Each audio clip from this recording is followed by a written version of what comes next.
بسم الله الرحمن الرحیم. والدینو یقینا مو باندې ډیر زیات احسانات دي. قرآن کې آده پروردگار علم ایت و بالوالدین احسان په کار د والدین سره انسان احسان وکي.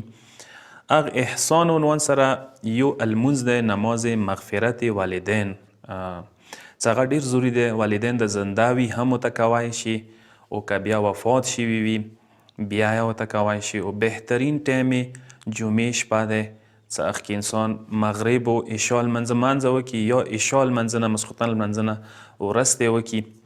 2 رکعت المنز ده ډیره ساده طریقه ده. اول رکعت کې الحمد څه کله ته وایي نیت وکړه المنز د کوم نماز مغفرت والدین یا والدین مغفرت المنز د کوم قربتا الی الله. اول رکعت کې الحمد نه بعد لاس وری ربنا اغفر لی ولوالدی وللمؤمنین یوم یقوم الحساب. او دویم رکعت کې څه کله ته الحمد وایي الحمد نه بعد سوره به نه یایي. الحمد نه بعد بیا لاس ورې ته وایه رب اغفر لی ولوالدی ولمن دخل بیتی مؤمنا وللمؤمنین والمؤمنات. دا ذکر به تاسو ته انشاءالله پټۍ باندې هم روشي. المنځ کله ختم شي المنځونه ختم کولو نه بعد لاس ورته دا ذکر رب ارحمهما کما ربیانی صغیرا.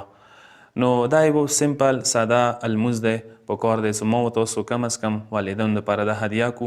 حدیثو کې راغلی دي چې کوم کس والدینو دپاره دا المنځ کوي والدین انتهایی شکر گزاره انتهایی یدوي هغه خپل بچي دې حده پورې حدیث کې راغلی دي چې والدین ارمان کوي چې کاش کې زنده شوی بچی مو خپونه ټوټکیو نه ماچې کړی وی چې دومره لوی احسان یې مو سره وکړو. پروردګار د موږ ټول ته توفیق راکړي چې والدینو زندګۍ کې هم خاص کر مرګ نه بعد هم هغوی سره احسان وکړو حق یې ادا کړو.